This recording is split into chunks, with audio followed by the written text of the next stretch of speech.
Growing up as a kid in Oklahoma, where I'm from, the Chili Bowl is the biggest race that we have.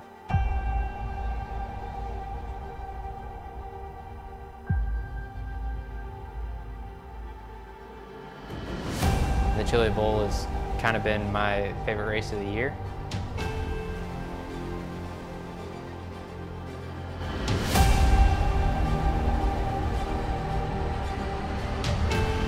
Growing up a dirt racer in Oklahoma, that's kind of the holy grail.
This is the original esport racing game. This is iRacing.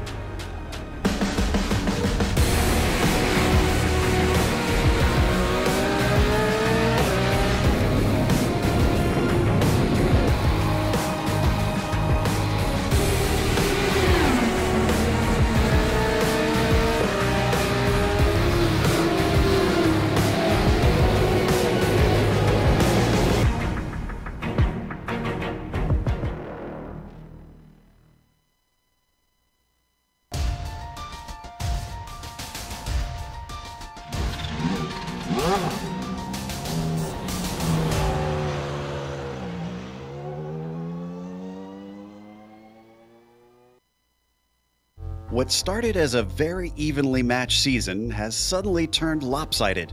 A hat trick of wins for David Gaspers sets him up with the ability to clinch the championship at today's race. Donington Park's relatively flat curbs are probably a welcome sight compared to last week's nightmare at Charlotte, and should hopefully provide less chaos for the drivers. But while Lindoff might have lacked pace compared to Gaspers in previous rounds, David has not been without his share of mistakes this season. We'll see if he can avoid his own pitfalls to seal it up as we get ready to watch Round 7 of the Weekend Warriors, and you'll see it all live here on the Global SimRacing channel and the iRacing Esports Network. Hi, I'm Joe Peak, and with me in the booth is Stefan Schlacker. Behind the scenes is our director, the Dr. Amjad Yaman, and he's using cameras provided by Ducky Beard. Steph, the only way I think we could get much more British than a racetrack at a castle is if all the cars came with tea today. Built into the rolling terrain just outside East Midlands Airport, Donington Park was opened in 1931. 12 turns are situated around this 2.5-mile long track, which is most known for the big elevation changes and sweeping turns.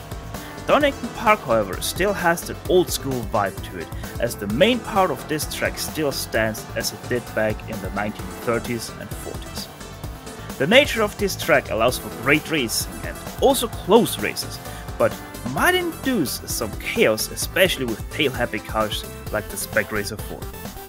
But let us talk you now a lap around Donington Park with our GSRC lap guide.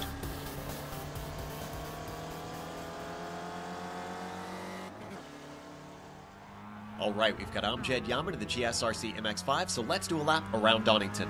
Heading down the front stretch towards Redgate, you'll want to drift the car off to the left, but be careful because cars exiting the pits are dumped right into the racing line, and it is possible to get tangled up with them. You want a late apex this first corner, which will be a very popular place for guys trying to overtake. After that, hug the right side of the track as it swings down into the crater curves. That's because ideally you want to get the widest entry into the left-hander for the best line into the old hairpin. This is a corner that sometimes invites passes, passes, but it tends to be very tricky to execute. Expect a lot of dirt to be dragged on course from cars drifting wide around here. As we go under Starkey's Bridge, we climb back uphill, and once again, swinging the car wide will help you line up the following corner. McLean's has a frustrating crest, and the turn gets tighter on exit. It's very tough to nail the apex. From there, it's a short burst to Coppice, which you'll see drivers think about making a pass into, but very few actually execute it. The totally blind apex makes this another turn that's difficult to be consistent with, and the long, wide-open exit means you'll be flat to the floor for quite a while, so the ability to get on the power early will be valuable. Now we're on Starkey Straight, which has these fun little dips in the track, leading straight into the braking for the S's. Anyone trying to pass here increases the risk of a cut course penalty, so it might be wiser to wait for the next couple of hairpins. That doesn't mean drivers won't still force two wide situations into that chicane. Now come the slow and annoying hairpins. First up is Melbourne, which is a pretty straightforward case of squaring off the exit and getting a decent launch. Drivers running a single monitor will have a pretty hard time getting the apex right though. Then, you'll switch sides and look for the curbs to start lining up Goddards. There's an awkward rise at the entry to the corner, making it tough to get the car to turn in. Once you feel safe putting the power down, get on the gas, straighten the car out, and hope that you accelerated early enough to protect yourself from a pass. But as we cross the line, we've now finished a lap around Donington.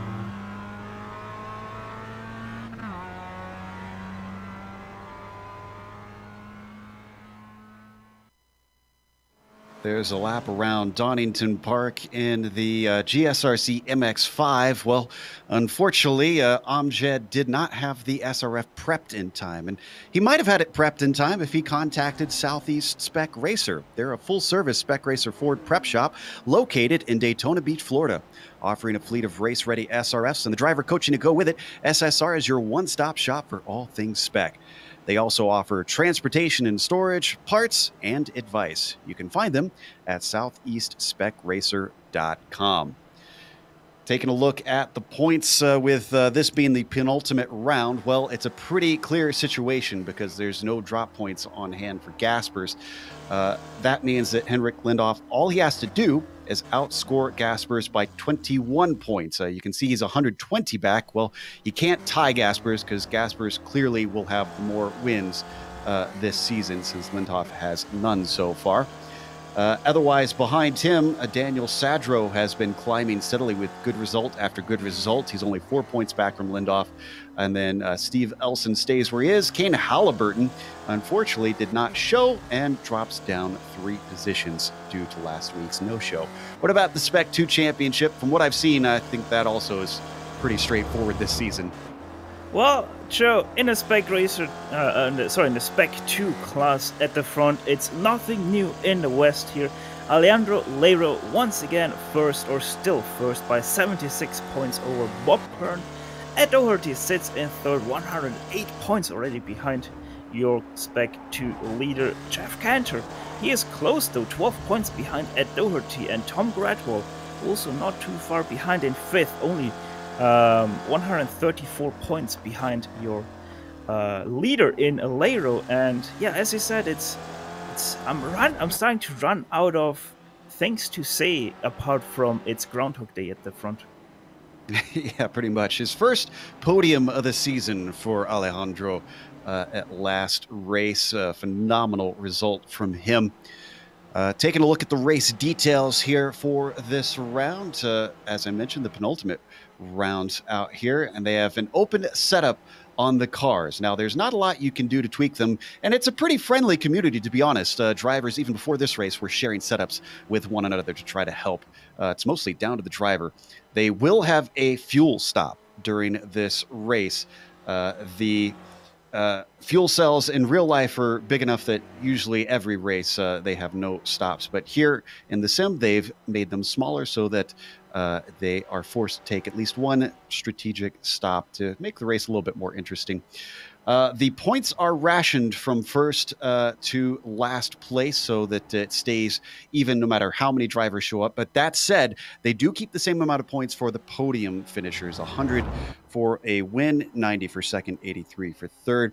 They also give out penalty points if you rack up too many incidents, and they have one spare car if you have any sort of damage. There's a lot of runoff area around this track, so we expect most damage will come from contact with another car. Now, today's race is, of course, broadcast on the iRacing Esports Network, and if you're enjoying this season, which is, I believe, the first one that they've had for the Weekend Warriors on IESN, we highly encourage you to subscribe. All you got to do that is click the big red button that says subscribe, and then all the races from IESN will show up in your YouTube feed. Now, here in the virtual world, transporting your SRF to locales literally all over the globe is as easy as clicking your mouse. But in the real world, it's a lot more involved for those who haul vehicles state to state. The last thing you want to worry about is having to fill out all kinds of messy paperwork for the car inspections and then keep them in order on the road as well. There's great news if you're looking to do away with those stacks of paper. Inspect a Ride is the fastest way to conduct a vehicle inspection and create reports. You can save time, eliminate paper, keep better inspection records, and simplify your life all from your iPhone, iPad, or Android phone or tablet. You can find out more at inspectoride.com/iRacing, where you can even find a free trial, completely free trial, to find out if Inspector Ride is right for you. So check it out. Once again, that address where you can get that free trial is inspectoride.com/iRacing. Qualifying is currently happening out on the track, and it's been a decent split between Gasper, or well, it was between Lindhoff and the rest of the field in warm-up, but now it's between Gaspers and the rest of the field. Jerry McAreevy, Steph, a whole 3/10 behind. Yeah, and I'm honestly surprised about Lindhoff right now. He just crossed the start-finish line to get on his fast lap, and he's right now 2 full seconds off pace of his practice lap. So either he just can't find a groove right now, or he's just pushing way too much in this qualifying to get his lap to min. And the bad news for him, remember, Sadro only 2 points behind him at the moment of the championship. He's way up the order, starting on the podium on row 2 there with his number 51. Right now we're on board with Lindhoff, the Scandinavian, about halfway through his lap, up and over the tricky corner of McLean's and towards Coppice. This track, at least in the GP version, seems like it's got a few good passing zones. But you talked about the swervy nature of this car, especially lifting off the throttle. What are some of the spots that you think those drivers really be struggling with losing control? Well, weirdly enough, the most trouble I've seen is coming up to Fogarty right now, right here. Because Fogarty, it's a fast S, it doesn't require a lot of braking, as Lero goes way off there. The thing is, the drivers are going quite aggressive through Fogarty, and that then enables them to hit the bumps on the inside of the second apex and spin out. So we might have to keep an eye on Fogarty, especially because it is an overtaking point here. Then obviously you have Craner curves and Old Hairpin at the bottom of that complex down the hill. And then maybe we see some problems in McLean's because of how the track falls away to the outside there at the exit. Ooh, and you may have noticed on the screen that even though we're riding on board with Sadro, who abandons his lap, Antonio Reese overtakes him for third, puts himself on to, actually he was on the second row, he just jumped up one position, the number 77, currently actually riding just ahead of Flavio Saturnino, maybe giving him a little bit of a tow in these final minutes, with about laps looking at 145 for the fastest drivers. We are looking at a couple more laps available for anyone, and a big slide from Saturnino, certainly not going to help him there. This is Stevie Ray, the Texas driver, sitting in 7th. This seems to be one of the better tracks. He's been a little bit up and down, it seems, in qualifying this season, Stevie Ray. Yeah, he isn't that confident in pushing so hard, I think, with this car. Or in general, it's just probably how his driving style is. So you can be a bit up and down depending on how the track suits your driving style. But hey, it's always great to see Stevie Ray up at the top of the boards, or towards the top of the board. Yep, a little bit of a slide through McLean, certainly not going to help there. Meanwhile, our pole sitter in the Spec 2 race is Alejandro Leiro, excuse me, and Dominique Bureau is not that far behind him, only 2/10 back and only 1 position back. So maybe we'll get a good fight for that Spec 2 lead today. In fact, Dominique is coming back out on the track. The Canadian just getting on his warm-up lap for the moment. Yeah, it does seem so that Leiro is also struggling here a little bit. He's right now half a second off his own time. He gave his teammate Lindhoff a boost, who just put in a 146.7, putting himself to 9th place. With boost, I obviously mean draft. So yeah, we will have to wait and see if Leiro is able to make his statement put into place for qualifying here. Right in on board with Jerry McAreevy. He's currently the outside of the front row as he whips his way around Melbourne. A little bit too far back from Sadro really to get much of a draft, although it might be helping just slightly. Up to Goddard's the last hairpin. Sadro's going to cross the line. Let's see if he improves his time from 4th. And nope, he's also on an out lap. McAreevy, on the other hand, does not count his last lap either. Very interesting here. A lot of people getting that off track. Obviously, it's quite easy, especially outside of turn 1. As we saw there on screen, you can quite easily get too far to the outside and get that off track. It's also quite easy here, old hairpin. Very easy. Probably a lot of people here this stream know that feeling, going a bit too wide here and giving yourself that damn 1x. Riding on board with Bertoni, but I'm curious about Miroslav Juracek, although I think he might be on an out lap right now. As yes, indeed, that was an out lap for him.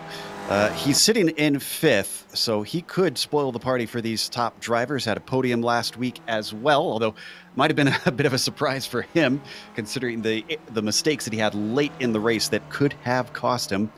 Lucked out a little bit with multiple drivers also running afoul of problems and handing away a good position. 12 seconds left on the clock, so I think we're going to see the first of our drivers to see the checkered flag. Mark Geehan going to be the first of those, down in 19th in the 225. Let's see what the green and black machine has got. He's got nothing. He's going into the pits. Right behind him, though, Antonio Rees. He's going through Goddard's right now.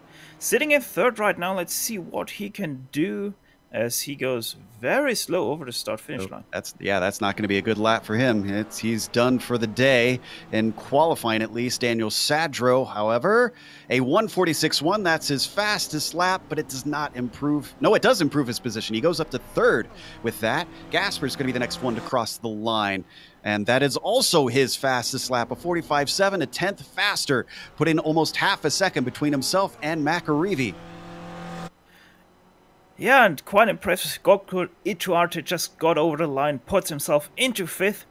But we will have Miroslav Juracek soon going over the line, trying to get back that top 5 position, as we look currently at Chase and Perry there. The white car, 97, going over the line. Let's see what he puts in, 46.6. Oh, 7th place there for him. Oh, nice jump up. That's just behind Miroslav Juracek, who also finds his fastest lap at the last attempt, but unfortunately does not get him faster than Gorka Iterade. Alejandro Leiro is our fastest Spec 2 driver, and he goes even faster with a 46.6, which is just shy of his teammate Henrik Lindhoff, and also does not improve his position. But he's got a whole 3/10 over. No. Leiro put himself into 7th place there. Oh, excuse me. Yes. That darn delay on our timing and scoring. I have to wait for it to jump up, and it caught me out. Wow, great job from Leiro to get himself well up the order once again. Antonio Rees, I think we saw cross the line already, so this lap should not count for Antonio. And in fact, he slows it down. So let's go through our starting grid here for the penultimate round. David Gaspers is going to be on the pole once again, looking very good to try and clinch the championship today. Jerry McAreevy, going to see what he can do with him. He'll start in second position. Daniel Sadro with P3 in the championship starts P3 on the grid. Antonio Reese will be fourth with Gorka Iturrate in fifth. Miroslav Juracek in P6 when the green flag drops. Alejandro Lero starts in the pole of the Spec 2 race with 7th overall. Jason Perry gets bumped down to 8th with Alejandro's final lap. James Tabor will be 9th, and Stevie Ray rounds out our top 10. Henrik Lindhoff, choosing to help his teammate, sits in 11th place. Alongside him will be lining up Steven Elson. Dominic Burrow and Edward Doherty are 12th and 13th, 13th and 14th, or 2nd and 3rd in Spec 2 class. Flavio Saturnino in 15th, Michael Shaw 16th, Andres Bertoni 17th, Fred Desai 18th, and Mark Geehan in 19th. Rounding out your top 20 will be Jim McChill. Bob Kern will be 21st, Chris Murakami 22nd, then it's Adam Bradshaw in 23rd. That's a horrible qualifying for Bradshaw, usually it's a little farther up. Jeff Cantor will be P24, then it's Tom Gradwell behind him in 25th. Next to him in that row will be John Dion in 26th. Edgar Sancinelli starts 27th with Ian Wilson 28th, and all 29 cars managed to get lap times in qualifying. Matt Solblum rounds out the field. Waiting for the rest of them to grid up. Thankfully, it's a short pace lap here in iRacing on Donington. All they have to do is work their way through the Fogarty S's, then through the Melbourne hairpin and around the Goddard's hairpin, and we go racing for 40 minutes. Look at that string of SRFs all ready to go here behind the roof pace car. Bunch of brilliant colors, all looking to make this an interesting race. Not too terribly long of a lap around here, Steph. Do you think lap traffic will be an issue at all? It might as well be. We saw quite a spread field in times, ranging from 45s to 49s. So we might see some traffic at the later stages of this race, but because of how wide this track is, I don't think that we will see much trouble with lap traffic. Coming around Melbourne, should see some pass attempts into here, and well, if they don't get it done, maybe a crossover to try and see if they can get the speed up towards Goddard's. And then that's your last opportunity before you come to the line. There's that pit entry as well, which can be a bit tricky trying to enter in, especially if you have to cut all the way across the track. Will that cause some problems? We'll find out soon. Green flag is out. David Gaspers gets on the loud pedal, but we're getting some 3 wide behind them. Sadro with a horrible start. Antonio Reese stretching away with Gorka Iturrate. Coming up the inside, we get a car spinning off to the inside. We'll get to that in a little bit. It is clinching together as they almost bang doors between Reese and Iturrate. Gorka comes away with 3rd place as they head down the hill. Yeah, it seemed like a bit of a stutter start. Some people trying to jump the start there and not really working out, having to brake and backing up the whole field behind them. But everything a bit clean so far, apart from that car spinning out. A lot of people going wide there at the old hairpin, but that is pretty much a normal sight first lap here. Up towards McLean's already. McAreevy started to challenge on Gaspers, but can't quite get anything done at that blind crest.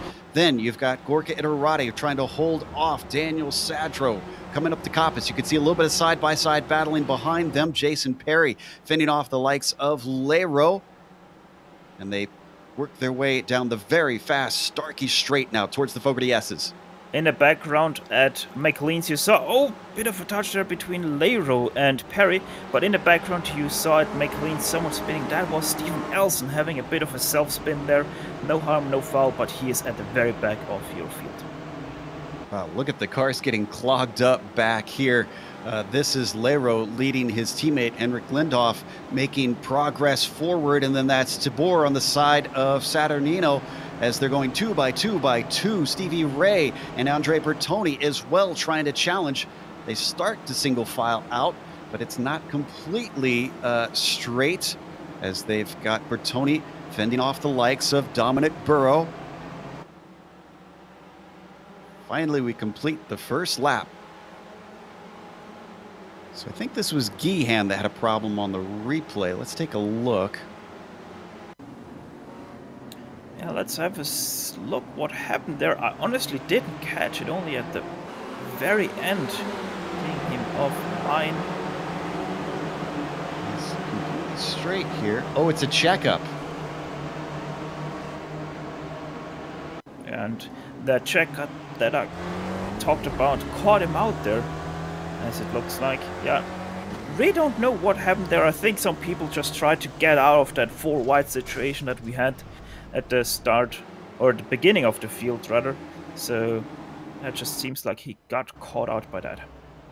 And unfortunately for Mark, he had enough damage that he elected to take a tow into the pit, so he's already gone a lap down. In fact, I think he's exited the race. We're back up with the leaders. McAreevy close behind Gaspers, pulling about a second gap over third place, Iterade. As we watch on board the DH driver who's leading the championship and the race, being challenged quite heavily by the UKNI driver. Oh, Juricek there with a misshift. Or a slowdown, actually. That's one heck of a slowdown there, obviously, on the second lap. Long slowdown for him, still not up to speed. Now he is again. And that's as he gets swamped by a whole bunch of cars. He's still giving time back. Something's wrong there. We'll get back to that in a bit, but he's dropping all the way to the back of the field, essentially. Meanwhile, look at all the cars still racing side by side. Fred Desai and Chris Murakami challenging each other in a drag race down to the first corner. Redgate going to give a chance for Murakami to outbrake him, but he's a little bit behind the likes of Desai. He goes in deep. Is it too deep? Can he power it off the corner? Oh, he's a little bit wide, and this allows Fred Desai to start to regain some momentum. But how brave is he heading up to the old hairpin?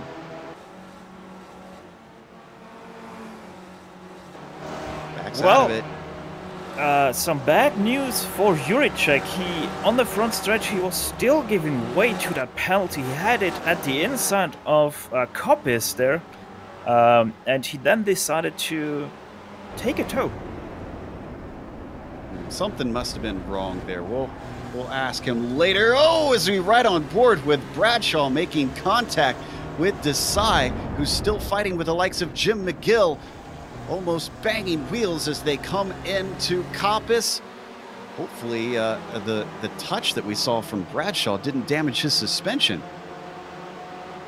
Yeah, it seems like he's performing normally right now. Update on Juricek, he just decided to call it a day, so yeah, it seems like there was something more going on than just a slowdown. There was Elson overtaking the likes of Bob Kern beautifully. And now he's going to get to witness one in front of him, potentially, because Bradshaw to the inside of Desai through Melbourne. Can he get the power down off the corner? He tries to, but the momentum looks like it is in favor of Fred Desai. Breaking down into Goddard's. He's got the inside line. Will it swing back? Did Bradshaw learn anything from that maneuver? Yes, he did. Look at him come back at him. Yeah, Goddard's a bit of a weird turn because you might think it's the preferred line on the inside, but it's actually the outside line here as Bradshaw perfectly comes back and takes back the 19th position, 18th position.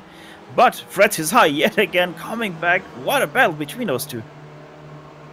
And quite a bit ago, we had a problem between Sadro and Iterade that allowed Antonio Reese to sneak into third place. That is pretty long ago, as Gorka having problems in the McLean's now gives way to Daniel Sadro, who finds his way into fourth. All this happening in front of Jason Perry, who's starting to gain time with all this battling back and forth.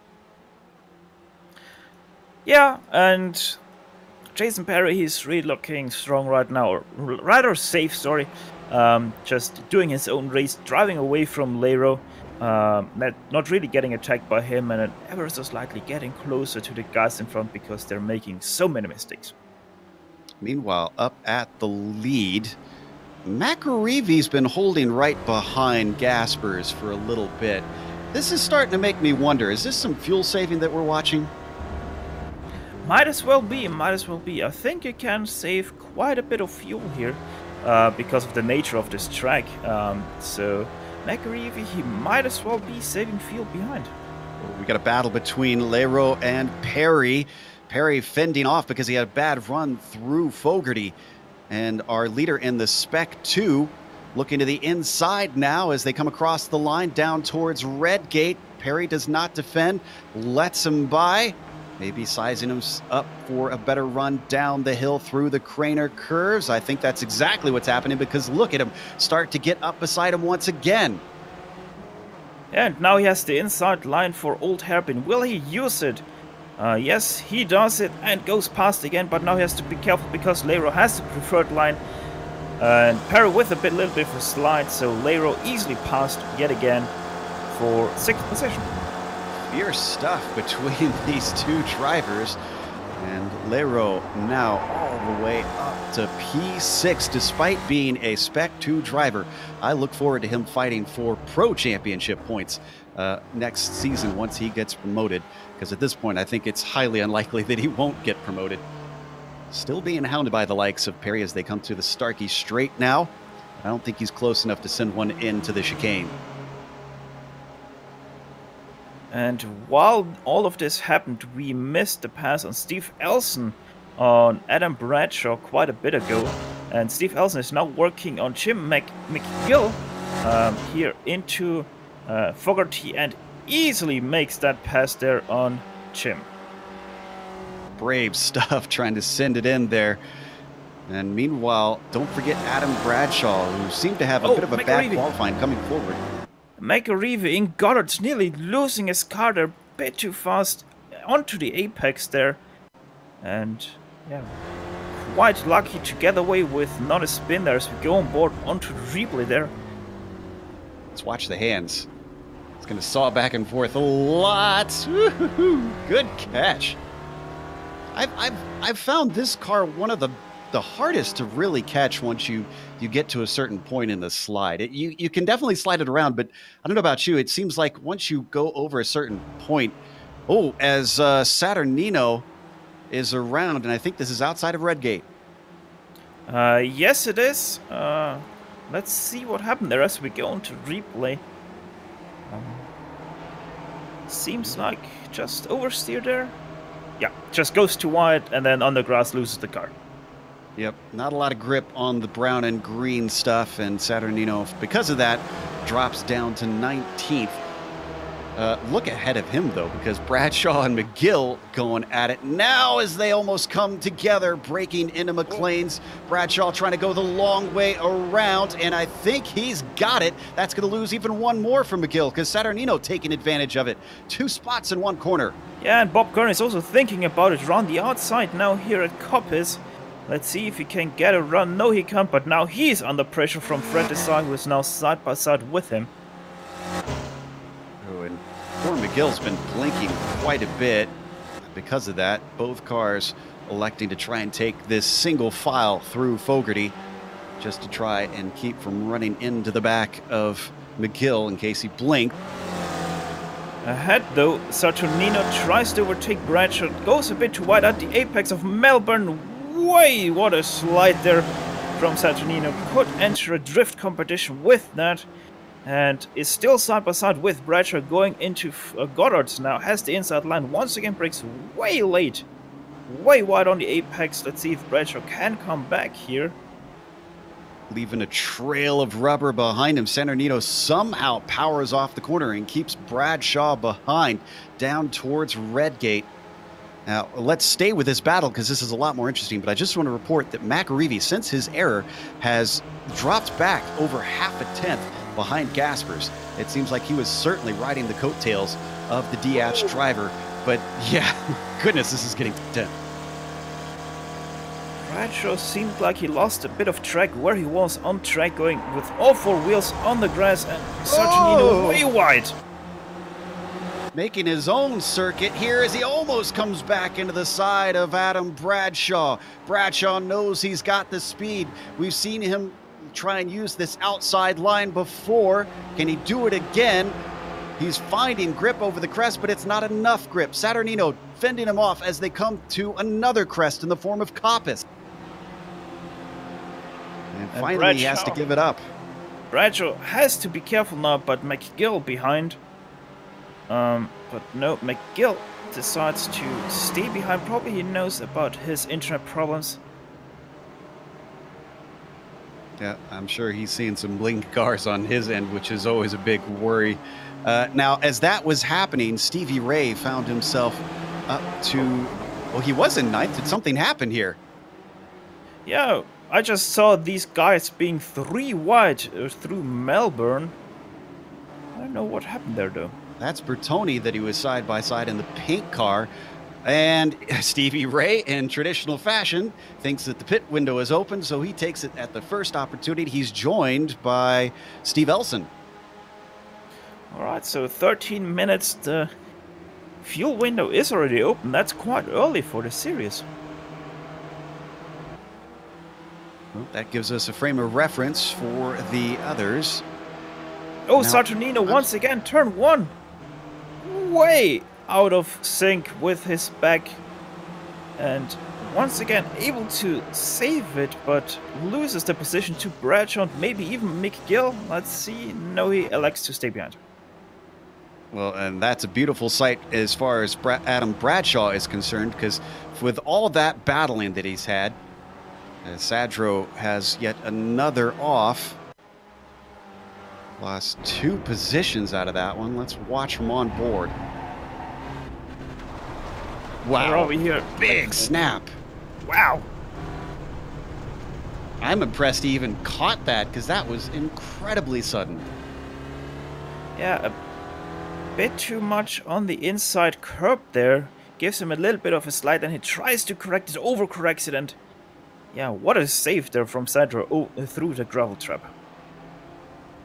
3 positions down for him because of that. Jason Perry's loving this race. He started in 8th. He's now sitting in 5th. Still working on Alejandro Lero, who is right ahead of him. He's been having quite a bit of a battle with the Spec 2 leader much of this race. Question is, how much does he want to try and fight him?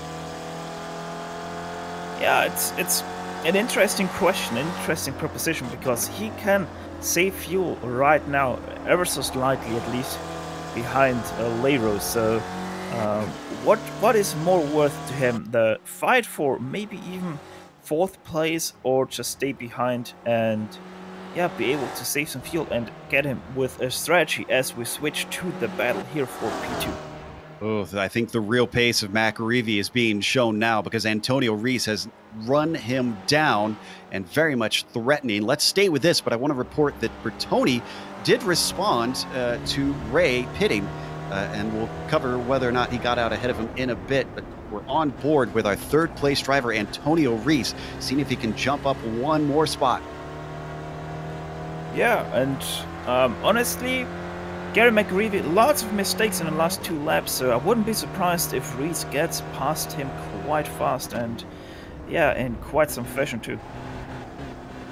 And just to update you, Stevie Ray did jump Bertoni with that pit stop, in fact, by a pretty big margin. Those two back out on track about 1.5 seconds. Oh, and Sadro again! Yeah, and it is exactly what I was talking about, just taking the chicane, the Fogarty chicane there, way too aggressive, and spins himself out, as you will now be able to see here on the replay. Just goes in, loses it completely, and yeah, spins it around, but no damage to his car. Probably having PTSD flashbacks to last week and when it comes to chicanes. Sadro and a lot of drivers. And Saturnino finds himself facing the wrong way on track. This is out of Melbourne. Well, that was kind of coming a long way already for Flavio there. Always very sideways, cooking his rear tires, and now he overdid it. Now he spun out and lost quite a lot of positions there. Out of the turn, on the throttle, loses it, sloops it around. Actually, he slots it into reverse and goes off. Well, he took a tow, and now he's exited the server, so Saturnino is your next DNF. Big slide there from McAreevy, offering a chance for Reese to poke his nose in, but thinks better of it at Coppice.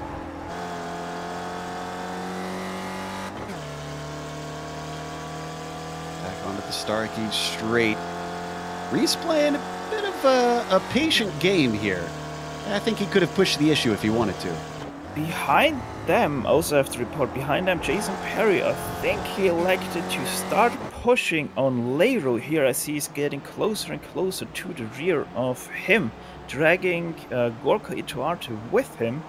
So that might also get interesting very soon. Gorka's got his popcorn and his soda ready, and he is looking to watch the show with these two up ahead, right on board with the number 41. Perry just riding right in the tire tracks, mirroring everything that Alejandro Leiro does. Around Goddard's off the corner. Leiro looking strong, and in fact, quite a bit stronger than Perry, who loses a bit. Yeah, it's a bit of a tow there between the two. One time Jason is faster, next time we have Alejandro being faster, so yeah, it's quite interesting. Also, McAreevy is starting to get a little bit away from Antonio Reese ahead of them. Well, that's good news for McAreevy to finally find his legs. I'm sure he was not happy being under threat by the 77 for that long. We're almost halfway through the race. We keep talking about the Spec 2 lead. Well, Spec 2 second place is all the way back in 11th. Dominic Bureau currently in a sandwich of Spec 1 drivers. Doherty's in 9th ahead of him. Oh, excuse me. Doherty! Whoa! Hold it together! Oh, he spins out there. Now Dominic is in second place. Thank you, Dominic. Not only that, but he's also now in the top 10 there with the mistake from Edward Doherty. As we go on board with him now in the replay, you will be able to see old Hairpin. He just takes it way too wide there over the bumps, loses it the first time, and then tries to catch it and just isn't able to chase it. It always struck me as such a strange name for that corner, especially when I go back and look at the track maps. It never looked like a hairpin. No, it never was. Oh, and as we take a look at another replay, it looks like Perry finally manages to get by Leiro. That promotes him to 4th. Yeah, a bit of a mistake there from Leiro. Bit too aggressive over the S there once again. For the third time that we saw someone going a bit too aggressive there, and then through Melbourne, easy pass there because of the way too wide line for Leiro, who probably tried to cut back in, but then had Ituarte on his inside, so wasn't able to put that plan into reality. Still got Gorka running behind both of them in that number 41, and I think we're getting a few more drivers into the pits. Doherty is in. Looks like Bob Kern is the red and white car that you see coming towards his stall. Boy, that is a bumpy pit lane.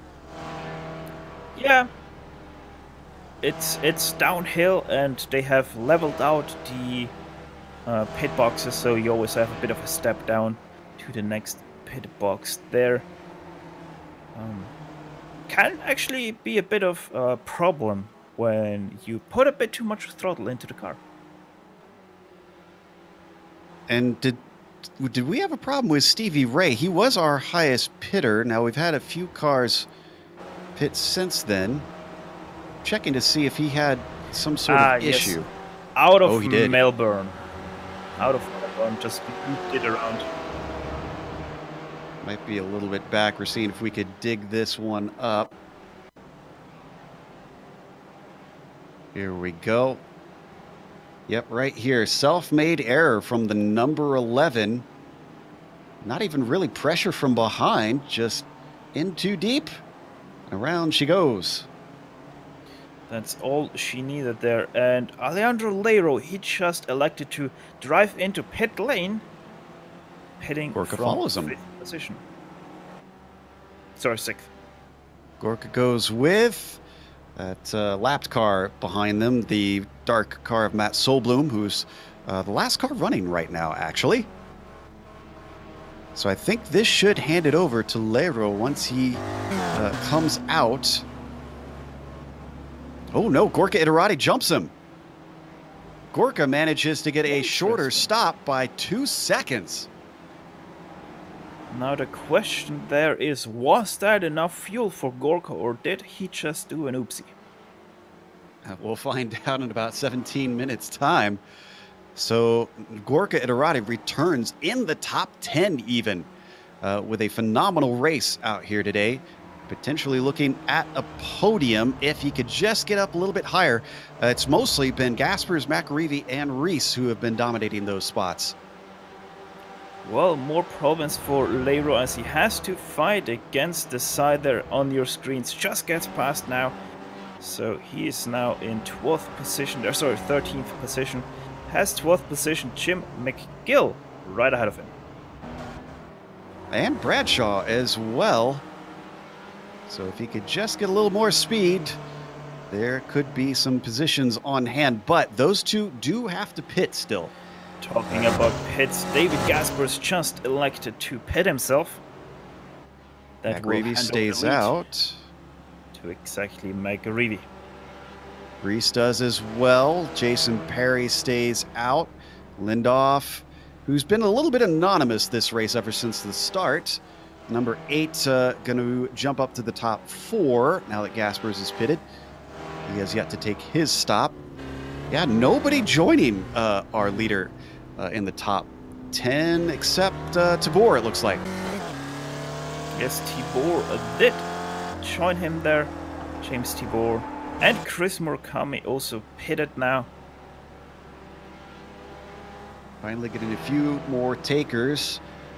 Don't have too many more laps if that 13-minute mark that we saw from Steve Ray is the farthest you can go. McGill also takes his number 42 in. Does he have a Ferrari mark on that car? Or is that... Oh, actually, no, that might be a shield of a family... what's it called? Excuse me, my mind is blanking. Anyways, we'll go back to that later. Yeah. Antonio Rees right now, currently running in second behind McAreevy due to the pit stop from David Gaspers.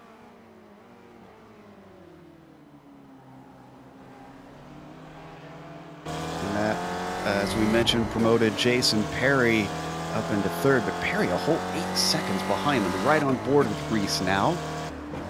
Coming up to the pit entry, do they respond? Neither of them do. Interesting.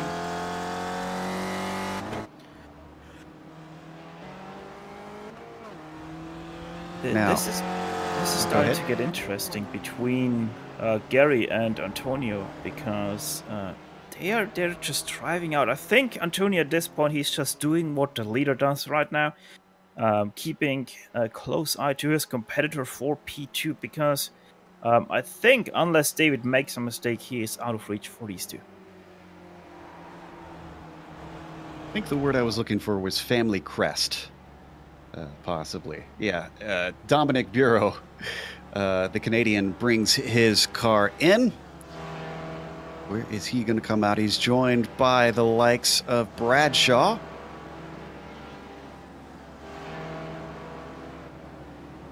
Bradshaw in, Bureau in and out. Where is he going to return on track? Dion goes by and in 11th for the 208. Still a lot of cars yet to come in. Jeff Cantor pits, Fred Desai pits, Ian Wilson. But we're waiting on McAreevy, Reese, Perry, Lindoff, Sadro, Gradwell, and Dion. Yeah, the top 5, they still have to pit. Then we have David Gaspers, and then we have, as you said, Gradwell and Dion. A little bit of a... was that an attempt at a move from Antonio Reese there through Melbourne? It almost looked like it. He had his nose in, or maybe McAreevy just went wide. Do they pit I think time? I think that was more Gary going wide than Reese trying to make an overtake there. You can have a few different lines through Melbourne, and they're all going to be pretty much as fast. All right, Perry pits. And is he followed by Lindoff? No, he is not. He is. Lindoff is coming in. Sadro is not. Gasper is going to continue to climb up the field as more and more cars ahead of him head into the pits. This promotes him back to 4th. He should re-inherit the lead as far as we can tell. 12.7 seconds stop, not outrageously short or long. Dion apologizing for something. I'm not sure what happened. I am not sure either, because he didn't touch anyone. But Dominic Bureau had a problem, though. Spun in front of a bunch of cars coming through the Melbourne hairpin. In fact, are those all 4 position? Yes, they are. I think I know what happened there. I think Dion apologized for maybe jump scaring Bureau, because Bureau spun right behind Dion there. And those cars that strung by, that is Elson, Tabor, Bertoni, Ray, and Shaw, all 4 position. Absolute freight train of cars. That's got to be frustrating to see. Good awareness, though, by Dominic as he floored the car to get out of the way of the oncoming traffic there. Oh, we just had contact between Tabor and Elson. Tabor gets shoved off track at McLean's and loses a bunch of spots. He's still struggling to get it going. Yeah, he looped it around now. Very unsafe re-entrance from him there. I'm not sure if he even had control. I don't think it was an attempt at re-entry.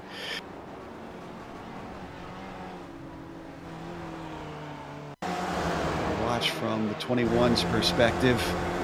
It looked like the inside car there of Steve Elson was sliding a little bit towards, or he was sliding a little bit, and that made him move a little bit to the left there. So it's hard to put any blame towards anyone here. Yeah, that's sort of a racing incident. Sadro, our last pitter in, along with, I believe, Gradwell. Yep, Gradwell is in. So that's everybody in and out.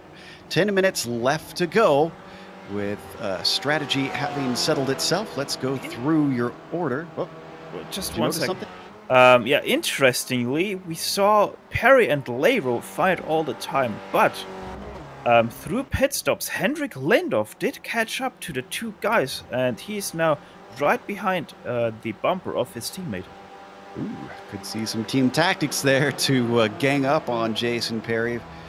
But your leader right now is David Gaspers, and since the pit stops, it hasn't been a monstrous gap that he put on Jerry McAreevy, who he was leading before, but it's still significant enough that David is looking like he will not lose this championship today. In fact, he will clinch it. 2 seconds back to McAreevy. There you can see P2, who has stretched away. What happened to Reese here in the pit stops? Looks like it... well, interestingly, Reese much slower down the lane, but same in the stall. Not sure what happened to the 77, but apparently needs to work on his pit lane speed because he lost a chunk of time. He's now in 3rd, way ahead of 4th place. Gorka Iturrate, about 6-7 seconds between those two, separating the podium. And then you've got the top 5 rounded out by Jason Perry, followed very closely, in fact, threatened right now, Steph, by these 2. Yeah, and he really has to be careful because one goes by, the second one quite easily could also go by. And I had a quick look at Antonio Reese, and he was slowed because he slowed down at the very first line at the pit entrance, which is quite a bit further up the road then, where you actually have to get in onto pit speed, and he also missed his pit stall by a little bit, had to back up, so that explains the loss in pit road compared to Gary McGreevy. So always got to work on your pit stall entry, know exactly where to brake. Another one of those things that you've got to practice. But this is the battle that we're enjoying now. Jason Perry being hounded by Leroy and Lindoff. Lindoff dropping back just slightly as they reach McLean's. Up and over the crest, all the cars sliding off the apex. Nobody off track though. This is a battle for a top 5 essentially here. Yes, and it starts to look like that Lindoff is not 100% able to go the speed of the 2 cars ahead of, as he has to drop off ever so slightly. But a way better Fogarty S allows him to get back up to the bumper of his teammate there. Almost wonder if it was a bad run through Fogarty for Leroy, because Perry stretched away from Leroy through there. Now we were riding on board with Perry for a moment, looking back at the 2. And again, Lindoff is currently 2nd in the championship. And he will hold on to that. It was only 2 points ahead from Sadro, but Sadro's problems today has sent him back to 8th place, meaning he's going to have to work even harder to try to move himself up into 2nd on the last round. If things stand where they are, that is. Oh, great run here. What was that from Perry, though? I'm not sure, but he's going to be on the outside once they hit the old hairpin. Leroy seeing a defensive move from Jason Perry. Is that enough to give him the speed? I think it might. His teammate might be able to follow him through as they almost bang wheels coming up the hill towards McLean's. He's got a nose ahead, but he's going to be on the outside through this right-hander. And Perry carries the speed. I think they did come together there. It was awful close. Still the speed coming back in favor of Leroy. Can't outbreak him into Coppice as he settles back into line. Looks for the over-under. He's going to have the momentum coming onto the Starkey Straight. Is this going to be enough? He almost squeezes him over, Steph. Yeah, Lindoff tried to also take an under there on Perry, and Leroy didn't work out. Got cut off as Gorky Gerardo spins ahead of them. And that's positions that's being lost by Edirade. We're going to look at the replay, and after that, we'll have to... Oh! Incident there between Perry and... Yep.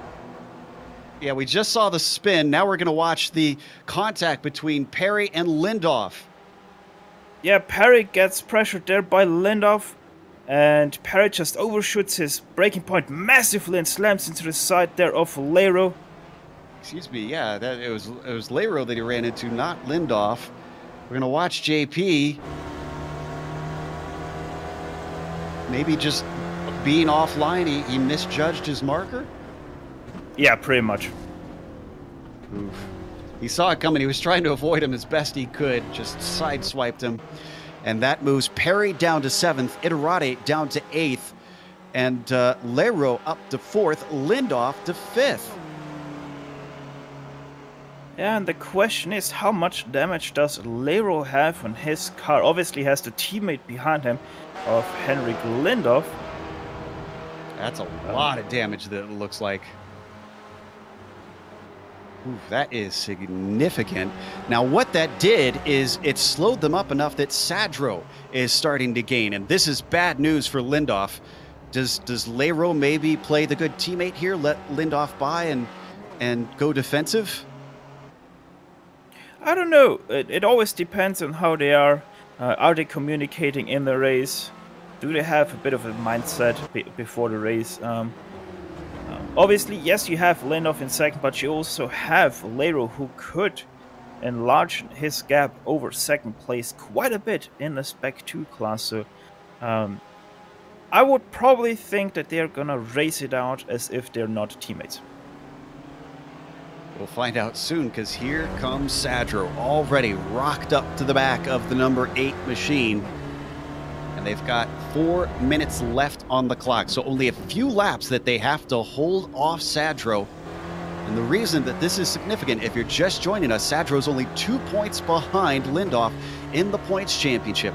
That change of positions could indeed swing Sadro up to P2 in the points fight.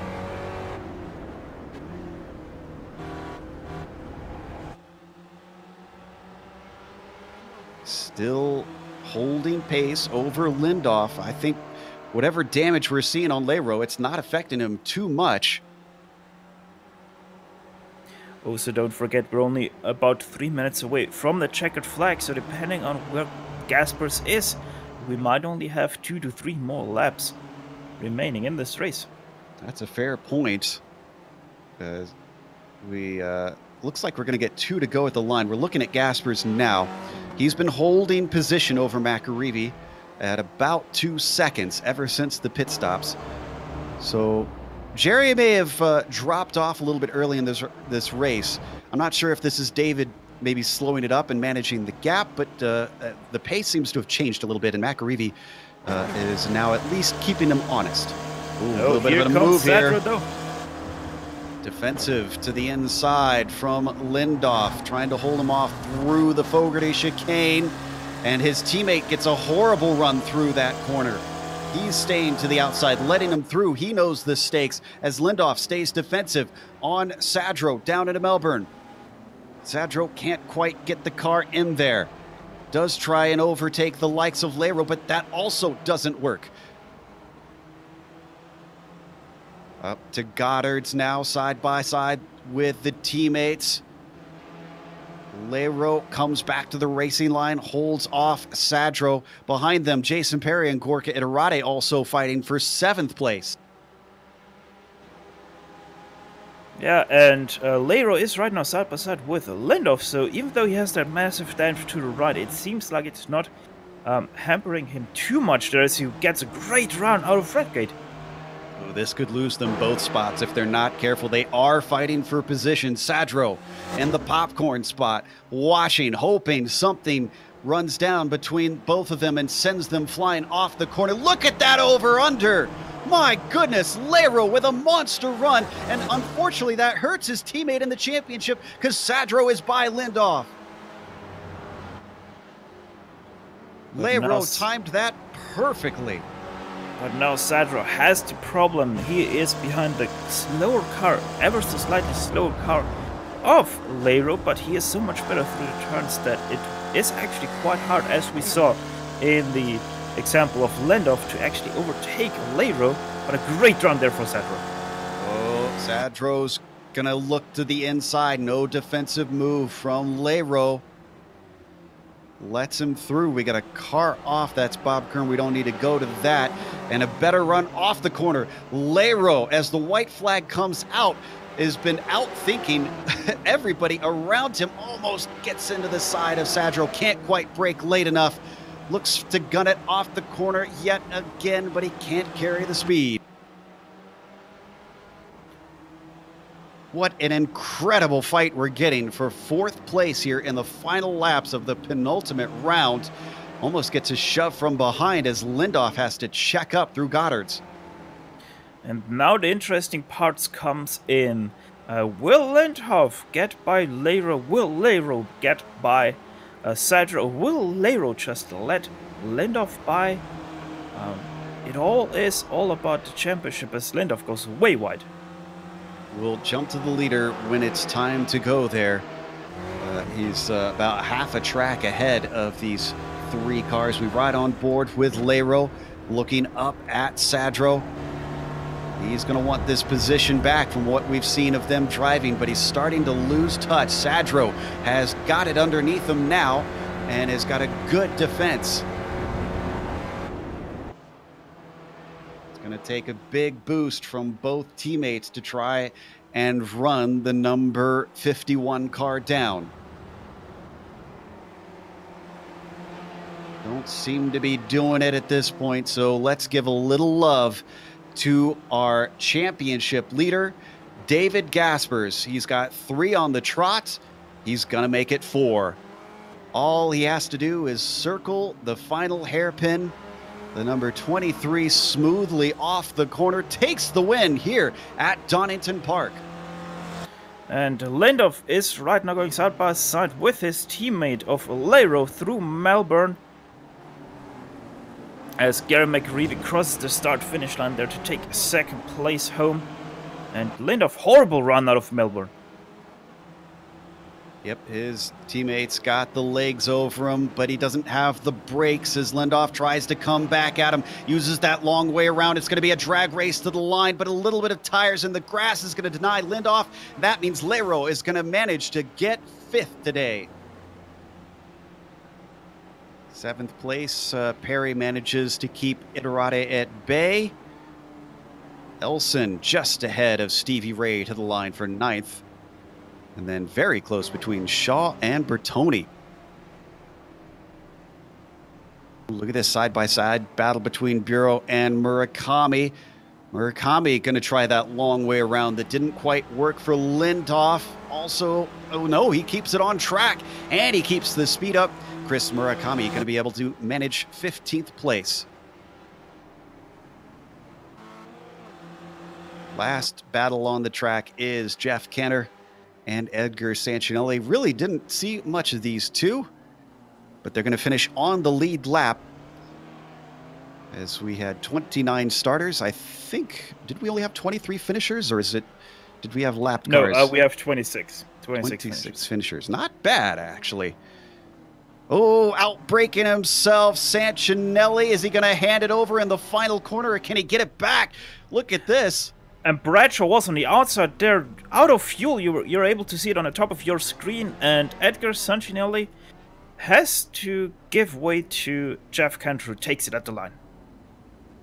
Wow, not much between them, less than a 1/10 of a second. We're going to go to break, though, as poor Bradshaw coasts across the line.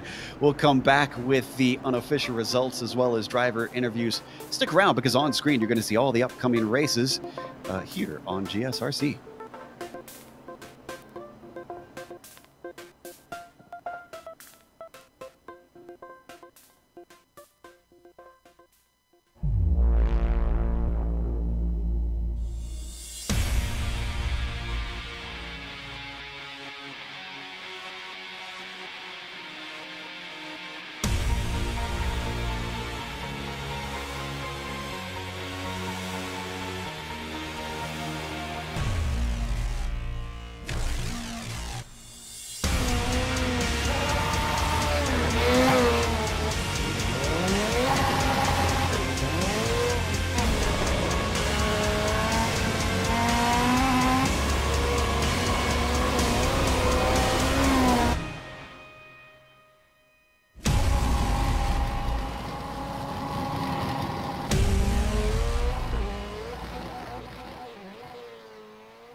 Welcome back to Donington Park with 1 round left.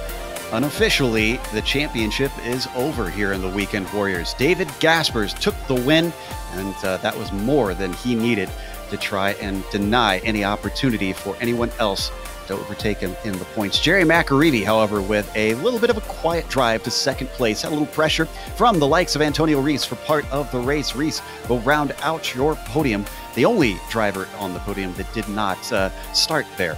Daniel Sadro manages a 4th place spot, just getting by the likes of Lero, our Spec 2 winner, who gets a top 5 today. Henrik Lindoff, his teammate, who unfortunately lost 2nd in the championship by battling with Sadro and letting him go. He finishes 6th. Jason Perry, 7th place after outbreaking himself and losing spots in Melbourne Hairpin. Gorka Iturrate just behind him in 8th, and Steven Elson in 9th. Stevie Ray, with his traditional early start, didn't gain any spots, or early pit stop, I should say, manages 10th. Michael Shaw gaining 5 positions from 16th into 11th. Same thing for Andres Bertoni from 17th into 12th. James Tibor going the wrong way from 9th into 13th place. And Edward Doherty, your 2nd place finisher in the Spec 2 class, starts in 14th, finishes in 14th. Chris Murakami gaining 7 positions from 22nd into 15th, right in front of Dominic Bureau, finishing in 16th.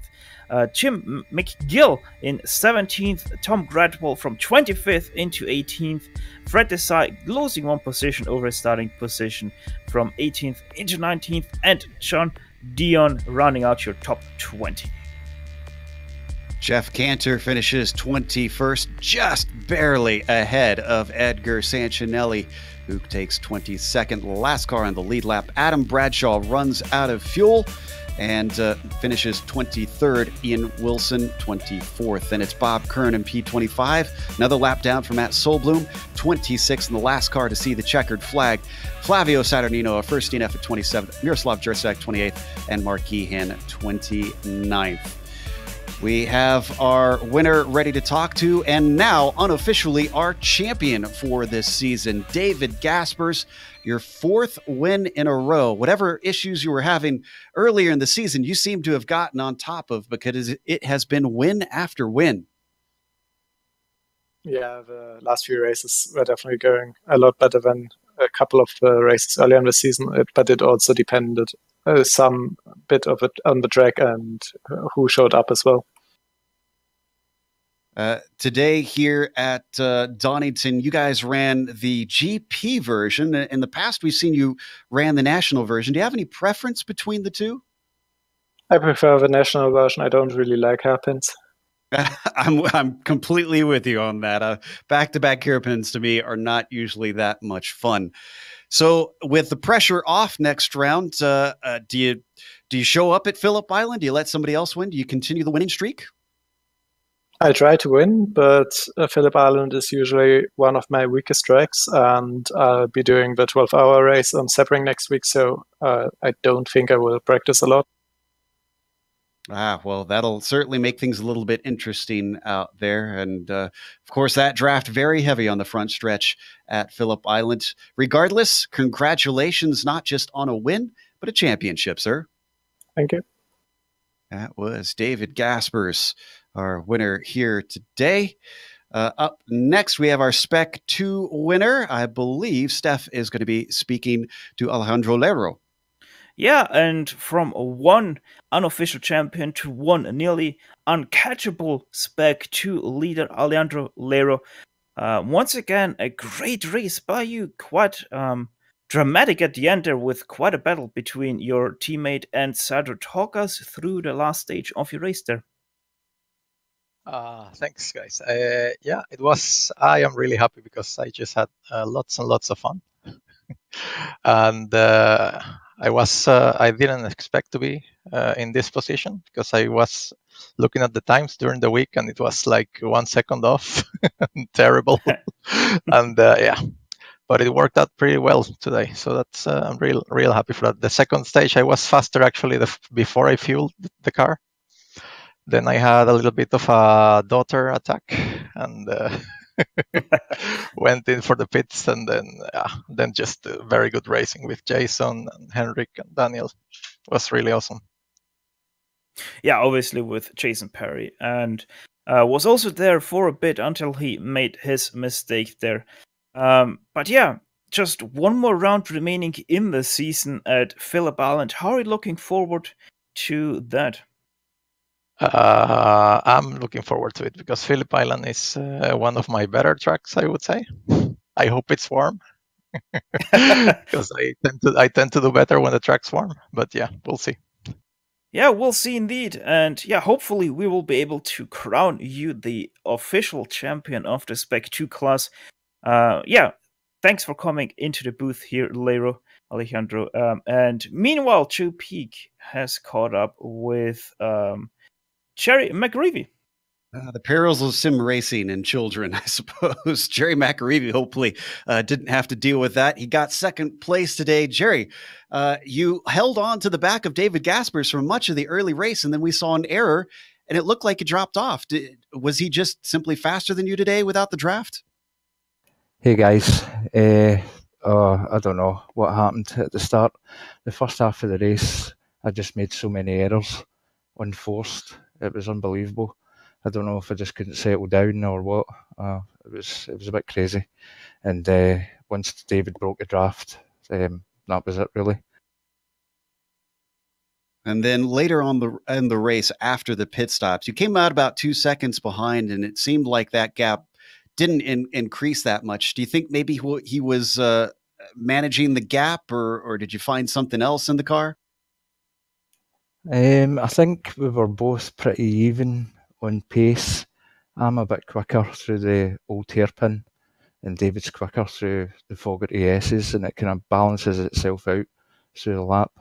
But to be honest, I'm lucky. I'm just happy to come away with second place, to be honest, after all the mistakes. Absolutely. Obviously, been a little bit of, I wouldn't say an up and down season, but inconsistent, and you missed a couple races. Do you plan to come back next season and attempt to make sure and attend better and see if you could challenge for the championship? Because you certainly are one of the faster drivers. Oh yeah, for sure. Certainly work permitting, I'll certainly be there. I can't guarantee I'll be there for every race, but the ones that I can make, yeah, I certainly look forward. Such a shame, as one of the other perils of sim racing, keeping drivers from sometimes be performing as well as they could. Thanks for joining us, Jerry, and congratulations on second. Cheers, guys. Jerry McAreevy, number 67, P2 today. Finally, we're going to wrap up with Steph talking to our third place finisher, Antonio Reese. Yeah, and Antonio, your first stint, quite impressive run there, challenging for that second position. How did the car feel in your hands today? Hello, good night or good morning. I don't know. For me, it's good night. And anyway, thanks to you and to the organization of the race and to all the guys that participate on the. Sorry for my English. I have some difficulty to speak English, but I will try my best. Yeah, the car I use setup from Gary McAreevy, the guy that finished in second place today. I use his setup from Laguna Seca. He did share that setup, and then I feel very confident with that setup somehow. Yeah, quite an interesting choice there, Laguna Seca and Donington. There have some elevation change, but I wouldn't have guessed that that is a good setup for here. Keeping that in mind going forward. But yeah, your pit entrance and pit stop there, quite a bit of a mess up there. Talk us through what happened there. Anyway, I didn't train enough to that entrance and the exit of the pits. And I didn't expect when you go to the inside line, that kind of a jumping. The car was jumping like crazy and I couldn't brake, and then I have to reverse to get the car. Yeah, was that. Always catches out how slanted this pit lane is, and they leveled out the pit stalls themselves. So yeah, quite some bumps in there. But going forward to the last round of the season at Phillip Island, how are you looking forward to that track? Does it suit you? I like the track. I usually have good races there. I hope I get some good position. We will see. Well, we will be interested in seeing how you will be able to perform in Phillip Island. That was Antonio Rees, your third place finisher of today. And Joe, we saw quite some awesome racing. We saw one unofficial champion. We saw quite some great battles throughout the race, throughout the pack. And yeah, Donington always delivers. I feel like this is a track that should show up on a few more schedules. It tends to put on some interesting races. But we want to close up today with a big thank you to Stevie Ray and their Weekend Warriors, as always. Also to our sponsor for this season, Southeast Spec Racer. You can find them at southeastspecracer.com. They are located in Daytona Beach, Florida, and can help you if you want to go racing for real in these Spec Racer Fords. Also, a thank you goes out to Inspectoride, that free software that you can check out if you have to do car inspections. That includes both small and large groups of cars. That is inspectoride.com/iRacing. That download is free for a trial of the software. Also, a thank you goes out to IESN for bringing us onto the network for this series. If you'd like to subscribe, all you got to do is click the big red button that says subscribe. Thanks to the companies that provide the software and hardware for our broadcast listed here on your screen. And additional thanks go to Eric Ekholm and June Lalonde to provide our wonderful music. See the screen for how to get a hold of more of their great work. Thanks to the team today, Steph, Amjad, and Dougie. If you'd like to find out more about GSRC, including upcoming races, you can find it at globalsimracingchannel.com. You can also check out our social media on Twitter at GSR Channel, Facebook at /Global Sim Racing Channel, and Instagram at GSRC_Graham. The final round is going to take place over in Australia. That'll be Phillip Island, Sunday, March 3rd at 2:45 p.m. Eastern. We also have upcoming races for other series listed on the screen, so check those out and mark them down on your calendar. But until next time, race clean, race hard, and we'll see you on the track.